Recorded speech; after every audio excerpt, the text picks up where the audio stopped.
Yemen की राजधानी सना में एक आवासीय इमारत पर अमेरिकी हवाई हमलों में एक युवक की मौत हो गई, जबकि 15 लोग घायल हो गए। अमेरिका ने बीते दिनों हूतियों के नियंत्रण वाली सना पर लगातार हमले किए थे। हूती नियंत्रित स्वास्थ्य अधिकारियों ने बताया कि सना के उपनगर असर में हुए हमले में हुए घायलों में 3 बच्चे और 2 महिलाएं शामिल है। लोगों ने हमले को बहुत हिंसक बताया है। वहीं बचाव दल इमारत के मलबे में लोगों की तलाश कर रहा है। बताया जा रहा है कि लाल सागर में तैनात अमेरिकी सेना ने यमन के उत्तरी प्रांत सादा पर हवाई हमले किए। इसमें प्रांत के केंद्रीय शहर के आसपास के क्षेत्र जो हूतियों का गढ़ हैं, उनको निशाना बनाया गया है। ये हमले हूतियों द्वारा उत्तरी लाल सागर में यूएसएस हैरी एस ट्रूमैन विमान वाहक पोत और मध्य इजराइल में बेन गुरियन हवाई अड्डे पर हमले के बाद किए गए हैं। ये हमले रविवार को उस समय हुए जब हूती विद्रोहियों ने लाल सागर में यूएसएस हैरी एस ट्रूमैन विमान वाहक पोत और इजराइल के बेन गुरियन हवाई अड्डे पर हमले करने का दावा किया। मार्च 2025 के मध्य से अमेरिका ने हूती विद्रोहियों के खिलाफ हवाई हमले शुरू कर दिए थे। अमेरिकी राष्ट्रपति डोनाल्ड ट्रंप ने कहा था कि हूतियों ने अमेरिकी जहाजों पर हमला कर लाल सागर में अंतर्राष्ट्रीय व्यापार को बाधित किया है, इसलिए उन्होंने सैन्य कार्रवाई के आदेश दे दिए हैं। इससे पहले अमेरिका ने यमन में हूती विद्रोहियों के ठिकानों पर बमबारी की थी। ये बमबारी राजधानी सना और उत्तर पश्चिम में स्थित सादा शहर में की गई।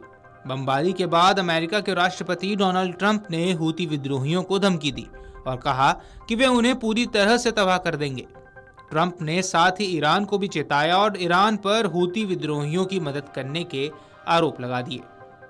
अमेरिकी राष्ट्रपति डोनाल्ड ट्रंप ने सोशल मीडिया पर साझा एक पोस्ट में लिखा था कि हूतियों को इस बमबारी में भारी नुकसान उठाना पड़ा है। यह धीरे धीरे बदतर होता जाएगा। यह बराबरी की लड़ाई भी नहीं है और न कभी होगी। उन्हें पूरी तरह से तबाह कर देंगे।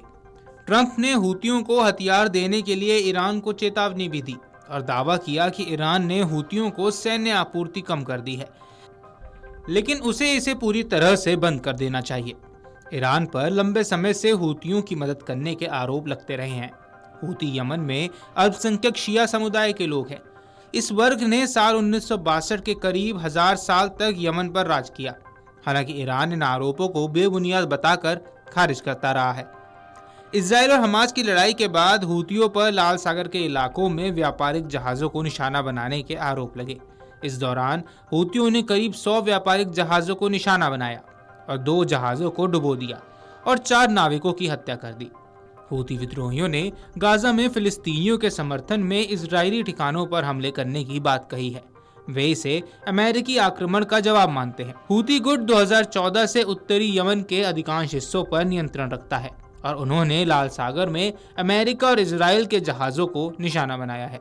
इसी बीच अमेरिका ने यमन में बमबारी जारी रखी है, जबकि हूती विद्रोहियों का कहना है कि उनका संघर्ष फिलिस्तीनियों के समर्थन में है और वे इजराइल के खिलाफ हमले करते रहेंगे। इजराइल के हमलों में दक्षिणी लेबनान में हिजबुल्लाह के निचले रैंक के काफी ज्यादा लड़ाके मारे गए हैं।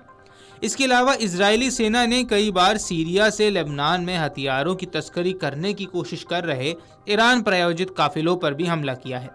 इसके अलावा कई बार ऐसा भी हुआ है कि हथियारों को लेकर आ रही ईरानी विमान इजरायली हमलों के डर से वापस चले गए हैं। वहीं ईरानी नौसेना के जहाजों को भी वापस लौटना पड़ा है।